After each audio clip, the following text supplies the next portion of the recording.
As we are going to talk more and more about diversity, equity, and inclusion, I want to take you to the other side of the world. I want to take you where I was raised, in the Middle East, in Jordan. If you look at my community, this is how they looked like. Everybody looked exactly the same. Similar values, similar beliefs, similar backgrounds. And some of you may think, wow, this is so great. Most likely they didn't have discrimination. But that was not the case. Even though we had a lot of similar features, there was still discrimination related to family name and how much money a person has. I remember as I was growing up, I didn't see anyone that looked different than me. And one time I was in the car with my mom. There was a lot of traffic at a specific intersection for some reason, and usually there's no traffic there. And my mom said, wow, I wonder if King Hussein is going through this road. But then we looked closely and we found an Asian man crossing the street. There was no diversity whatsoever, even just a person who looked different than us. The entire intersection just blocked. As a little girl, I was taught early on that my worth, my value is based on how much gold I have. And if you look at Middle Eastern women or Indian women, you see us wearing a lot of gold because we're programmed early on that this is our worth. Since the little girl is born, the family and the friends start giving her all kinds of pieces of gold because they believe that this is her worth. Whenever I went with my dad to his work, this is what I usually saw. Everybody looked exactly the same. Homogeneous leadership team and employees. I would see women once in a while coming by with a tray of coffee just to serve the men that are sitting and discussing. I realized that they liked to hire people similar to them. They enjoyed conversations that they agreed with. It was difficult to challenge their thinking. Then, when I was 20, I was so lucky I got to move to the US, to the land of the free. And I loved the diversity that I saw once I moved here. People from different backgrounds, different religions, different colors, different ethnicities, and I absolutely loved that. As I started growing in leadership, I got the chance to go on an international assignment to Japan. And I absolutely loved it. But if you see from this picture, everybody again looked exactly the same. And even though they have similar values, similar beliefs, that also translated into their thinking. It was difficult for them to accept change. It was difficult for them to accept new ideas.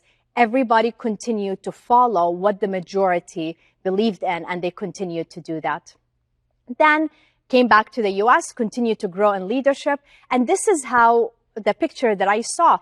Now in the US, the beautiful melting pot that I absolutely loved early on was not there the higher I got in leadership.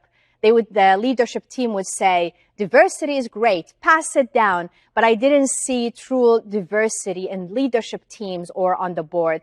And I felt that the beauty of diversity, the generation of ideas, the creativity was missing more and more. And that was not okay.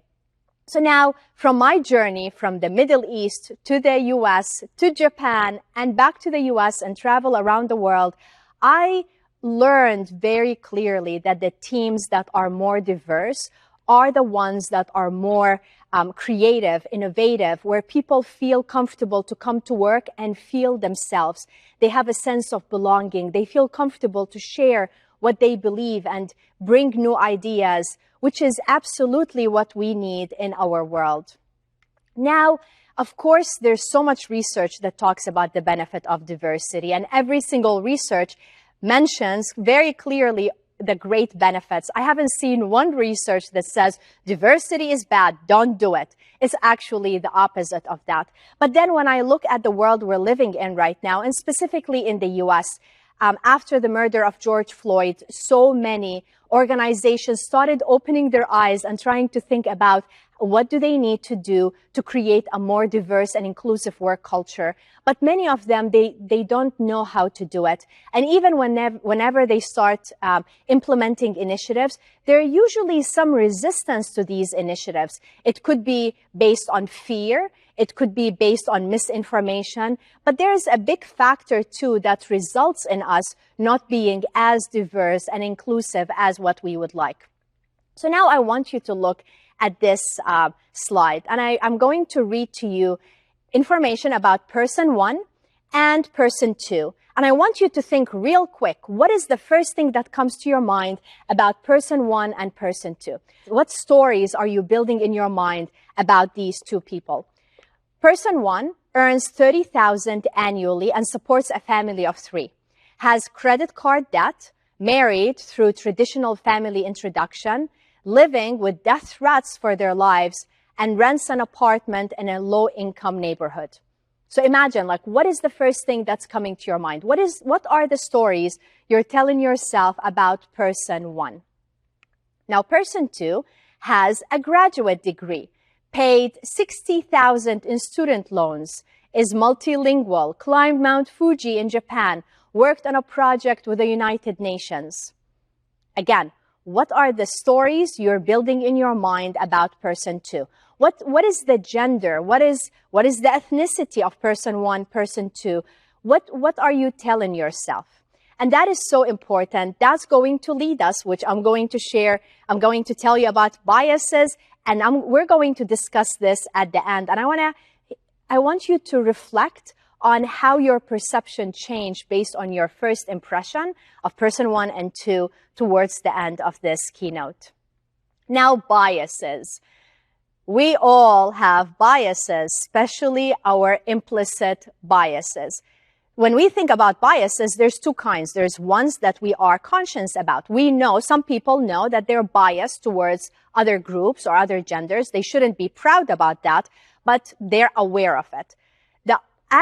As much of a problem as that is also our implicit biases, where we have a bias towards others and we may not even know about that.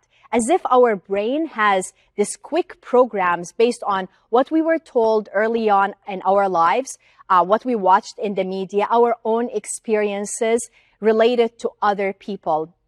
And in our brain, think about our brain as if we have a fast brain and the slow brain. The fast brain, according to scientists, processes 11 million bits of information every second. I don't know how they calculated that, but that's fascinating. It's very quick. It's trying to help us, trying to protect us. If we are being attacked by a tiger, we're not going to pause and say, should I run or should I consider just standing here? Our brain, our fast brain, is going to make us run as soon as possible. The role of this brain is to help keep us safe, help have us avoid anybody who could appear as a threat. And as good as this sounds, it also is a bias trap. All of our biases related to other people are stored in this fast brain. Now, the slow brain, that is the one that processes about 40 pieces of information a second, so much, much less. That is the one that we're intentional in thinking about. Why are we making certain decisions? We're becoming more clear about how we're thinking about a specific situation, how we're interacting with others, so we're aware of it. It is much, much slower.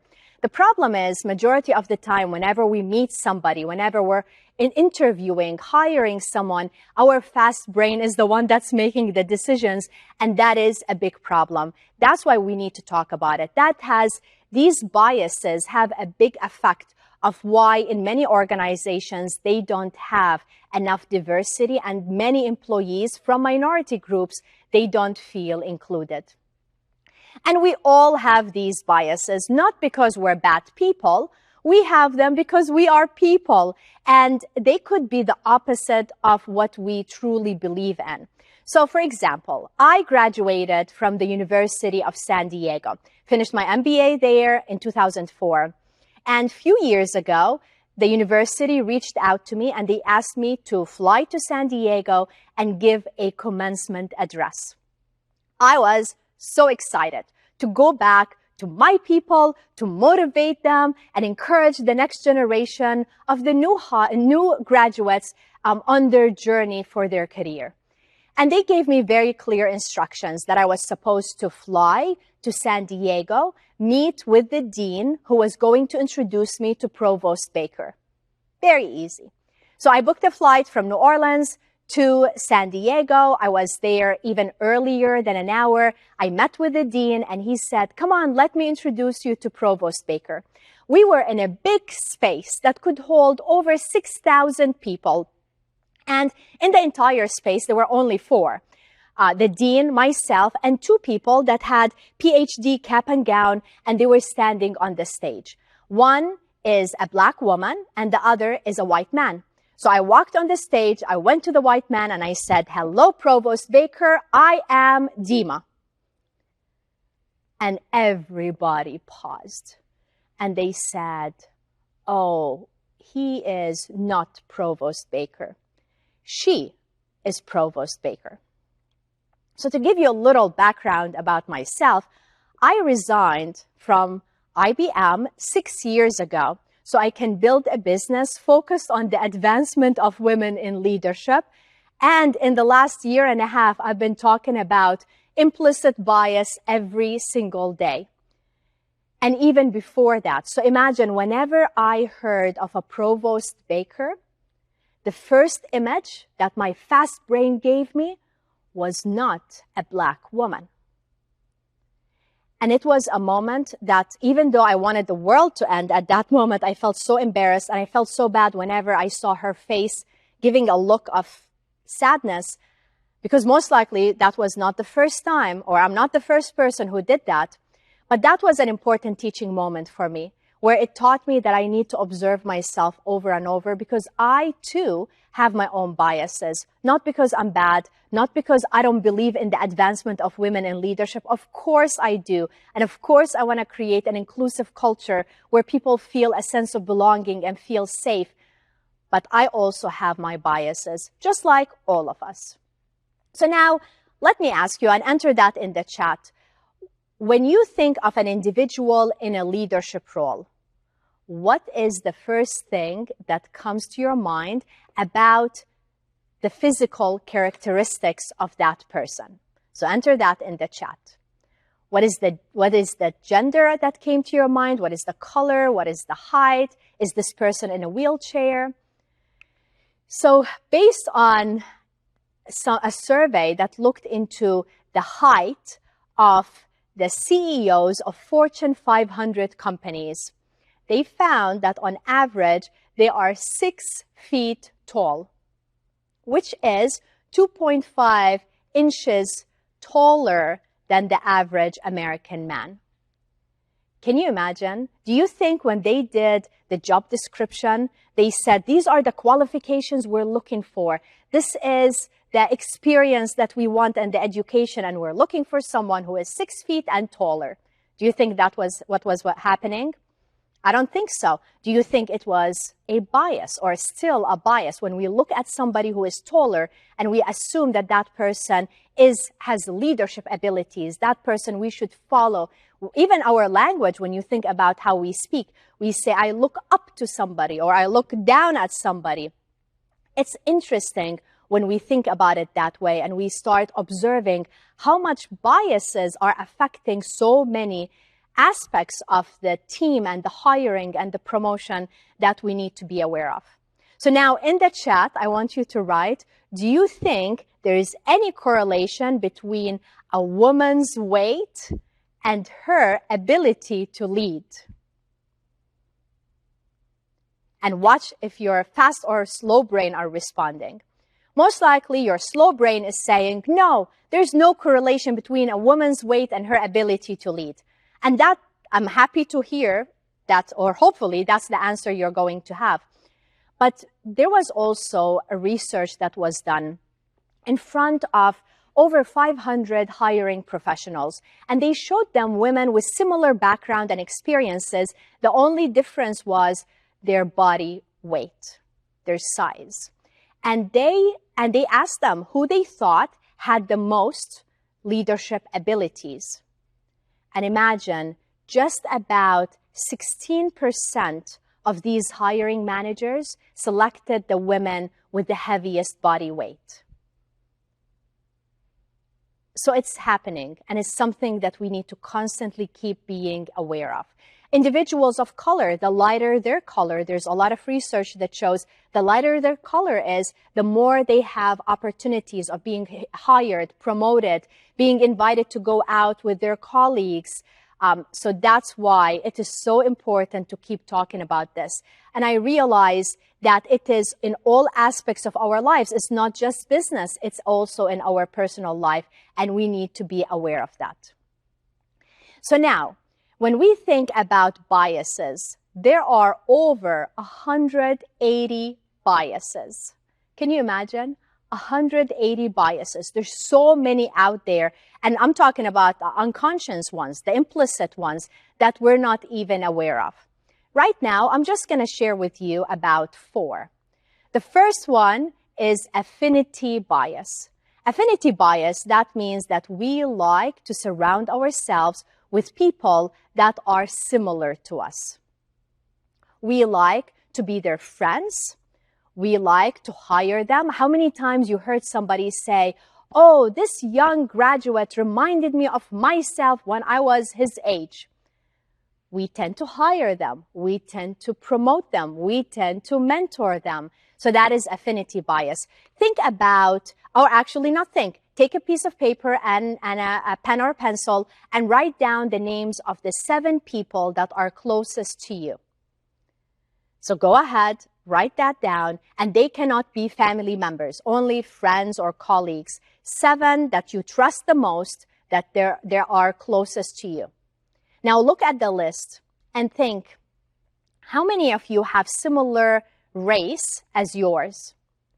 How many of them have similar political beliefs as yours? What about religious beliefs? What about the socioeconomic status or education level? As you're going through to look through this, many of you are going to realize that a lot of these people that are closest to you, that you trust the most, that are not family members, they tend to be similar to you. The same when I did it as well. We tend to attract people, and that's why we need to be aware of that, especially as we are working to not stop others that are different than us from getting job opportunities and from getting a chance to continue to grow. When I moved to Louisiana, one of the things that I found was interesting, when a person introduces himself or herself, the first thing they say, "What high school did you go to?" Well, I lived around the world. That never happened in other places. But what they're trying to do is truly look for the affinity. Can I relate to you? Do I know people that you may know? Are we in similar socioeconomic status? So that's something that we need to think about and be aware of.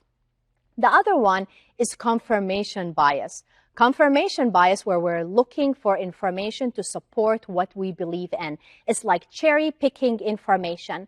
And the confirmation bias, we saw that a lot during the election season, where if a person believes in a specific political candidate, that we tend to watch all the good stuff and ignore all the bad stuff. The bad stuff most likely are lies, but the good stuff is the right things. And that's something we need to be aware of, how we use confirmation bias as we are engaging with our team.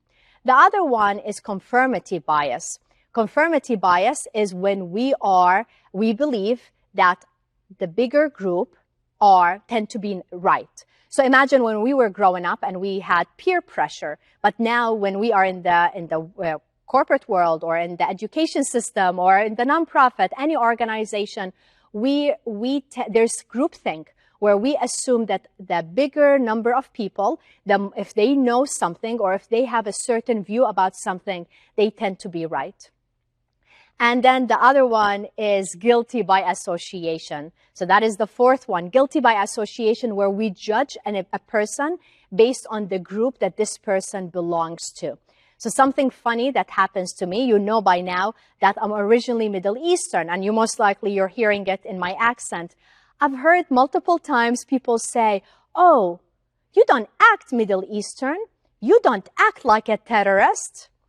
And it's hilarious to me when they say something like this, because they are judging me on their bias, that if I am Middle Eastern, that I most likely am part of a terrorist group. So don't worry, I am not part of a terrorist group, but it's fascinating how we take a person and we link them with a bigger group. Think about the Asian hate that we have been experiencing, where a person, just the fact that they look Asian, how much discrimination and how much attacks they have been experiencing. Or as a simple example, whenever we say a millennial, imagine how if I say this individual is millennial, how many assumptions people have about a specific generation. So this is the same thing where we are associating a person with a bigger group, and that is a bias and we need to be aware of. So think about these biases and what can you do in order to break these biases and not to feed into them. The media is constantly programming us. The people we're surrounded with, especially the ones that are similar to us, they constantly keep feeding the same biases that we have. And it's time to do something about it in order to create a healthier culture and work environment for everybody. So now, what can we do about it? I gave you a lot of information, but the most important part is, what can we do about this? How can we make it better? How can we be part of the change to create a healthier environment for everybody, not just within our teams, but also within the community that we work at? The first one is curiosity, then courage and commitment. So curiosity, courage, and commitment. Curiosity by becoming more self-aware, by understanding who we are, understanding our biases, questioning ourselves. Questions such as, why do I tend to like to work with certain kinds of people? Why do I tend to avoid other kinds of people? So it's as simple as that, to truly start observing our own thoughts and our behaviors, just like I caught myself with Provost Baker. And also to activate our slow brain. Whether we are meeting somebody for the first time, instead of having just the first impression, maybe we need to have a second first impression, because we know the first impression is going to be filled with biases. So how can we take that first impression, but then start questioning ourselves by activating the slow brain and asking, why do I feel a certain way about this individual? Sometimes we may relate it to gut feeling, like, my gut is telling me to stay away from that person. Well, most people I know are not psychics, but everybody I know has biases. So even though we feel the gut feeling, it's important to dig deeper and ask why. Why do we feel a certain way about that specific individual? Harvard Implicit Test. They have it online and it is for free. If you haven't done it, I totally recommend for you to go and check it out. So Harvard Implicit Test. And you just go online, you search by that, and they have all different areas that we have bias towards, where you can look into these areas, take a personality test for free. Hopefully you answer the questions from like honestly with your fast brain, because here we don't want us to think about truly how we react to other people. We want our fast brain to reflect and to speak as we are completing this. But it's so powerful. It takes different areas that we tend to have bias towards, and by completing it, it's just going to give you more details of where are your biases, so you can bring them to the surface, become aware of them, and do something about it. It's so important to also recognize that our perception may not be other people's reality. Many people would say, oh, this doesn't happen anymore. There's no biases or there's no discrimination, because that is their perception. And one thing that happened that was such an eye-opener for me, I was giving a training about implicit bias, and one of the attendees, a Black woman, she said that whenever she goes to a specific grocery store, she feels that there's somebody following her. So what they're trying to do is follow her because they're afraid, or they think that she may be stealing products. She wasn't doing that. Of course she wasn't doing that, but that is their biases. And one of the attendees, he got so mad And he said, this doesn't exist. We are in 2021. All of this doesn't exist. I don't believe that anybody in a grocery store or any store is going to follow after a black woman and watch if she is trying to steal. That is his perception, but that is not her reality. So that's why part of our curiosity is to watch ourselves. What is our perception?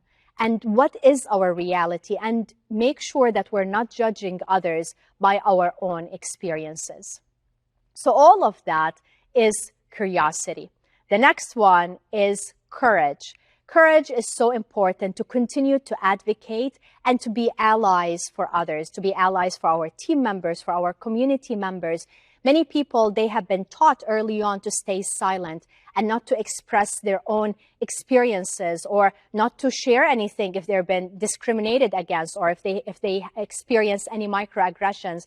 We need to stand up and say no. We need to stand up and continue to support them and be allies. The positive thing about the world we're living in right now, this information is becoming more and more in demand. More people want to learn about themselves. More people want to be allies, specifically the millennials and Gen Z. They are anybody who's younger than 38. I'm not saying my generation or the older don't care, we do, but now it's becoming even more and more. And that is very assuring that we're going through major positive change because more and more people want to be allies. They want to support other individuals. And to question being allies by questioning the environment around us. Who is being promoted? Who is not being promoted? Who's being hired? Who's not being hired? Is it because of biases? To truly question all of this. And that takes a lot of courage. Everything I'm talking about, it requires change. And we all know that change is not easy. And as a result, it's going to require courage. And then finally, commitment. Commitment for the rest of our lives. Commitment to expand our circle of trust, bring people into our life, into our network that in the past we may have avoided them, whether we're aware of it or not. And also realize that this work is going to take for the rest of our lives. It's not just a one-day thing. It's not a matter of watching this keynote, feeling excited about it, and then that's the end of it. No, it is going to require work. It's going to require constant awareness, curiosity, hearing other people's stories, being part of the change, and we need to do that for the rest of our lives. So remember, curiosity, courage, and commitment. So now let's go back to person 1 and person 2. Now when you look at the experiences of person 1 and 2, did the story in your mind change? So enter that in the chat. Do you view them differently? Are you more aware to watch yourself from having your fast brain build the assumptions? So I am person 1 and person 2. I was raised, as you heard earlier, in the Middle East. I got married through a traditional family introduction, came to the US, was in a very abusive marriage, had to escape, which resulted in my family being very mad about this action and deciding to have me killed. I was responsible for my mom and my sister at an early age because of this situation, and we were barely able to survive. We were living in a very low-income neighborhood and barely covering our expenses. And I'm also person 2 because I focused on my education. I had amazing educators like all of you that focused on helping me discover who I am. And as a result, I got educated. I got to graduate, worked for IBM, paid off my student loans, traveled around the world, got to climb Mount Fuji when I worked in Japan, and got to work as an IBMer with the United Nations. So the reason I'm sharing this with you to realize that we all have a story. And most of the time, we're not going to see other people's stories by the first impression or the judgments, stereotypes, assumptions that we have about others. It's a matter of pausing and truly reflecting and being intentional in bringing people into our world, hearing their stories, and watching our assumptions. I mentioned to you earlier that as a Middle Eastern woman in my small community, I was taught early on that my value is how much gold I have. So imagine, as I lived throughout my life believing that this is my worth. Now I look back and I realize I actually disagree with all of that. How can something exterior define my value and my worth? I have no choice on what family to be born into. Just like all of us, we have no choice related to what skin color we're born in and what family we're born into. And that is something that we need to keep in mind. It is not about these things and the negative programmings and the stories we were told for generations about ourselves and about the people that we interact with. What makes us value is our mind and our heart.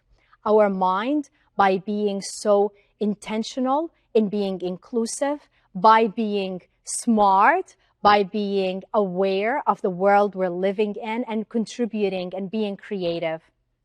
And also our heart, by caring, by loving, by taking care of our community and also our team members. These are the two things that differentiate us, not this. So now, as I am going to conclude my talk, I want to share with you a story that made a big impact in me. I moved to Louisiana 8 years ago, and when I first moved here, I met a friend. His name is Mike. Mike was telling me about his nephew, who's a 13-year-old young man. His name is Jeff.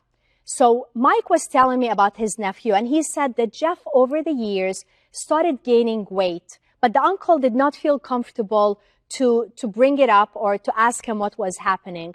But he also observed that Jeff was wearing a heavy winter jacket all year long. So one day, the uncle was talking to Jeff and he said, I've been gaining weight. Maybe you and I, we work out together. We encourage each other, help each other to lose weight. So, because right now my clothes don't fit anymore. And Jeff, the nephew, immediately responded with so much energy. And he said, I totally understand what you're saying.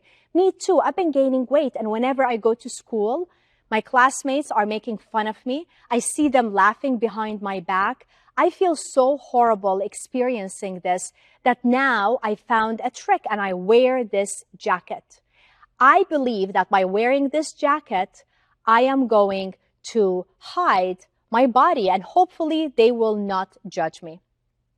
So imagine this young man is learning early on in his life that he has to hide a piece of himself in order to be accepted.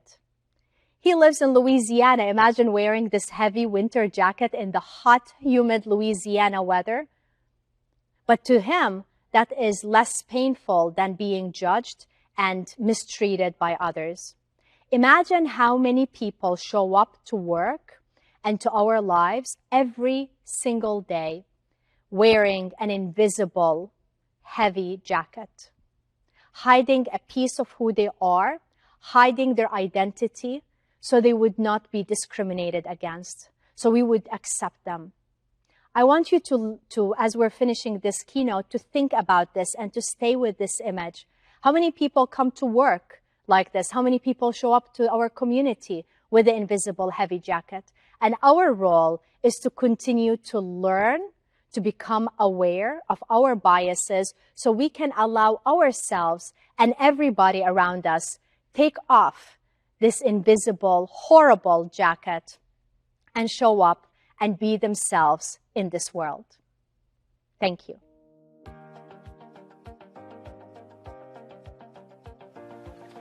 Thank you, Dima. And thank you to everyone who participated in this professional development opportunity. We hope to see you next year in New Orleans. Remember, if you missed the session, you can log on into the Attendee Hub to view videos on demand. Thank you. Please join us for the 2022 annual conference next year, September 6th through 8th at the Hilton New Orleans Riverside.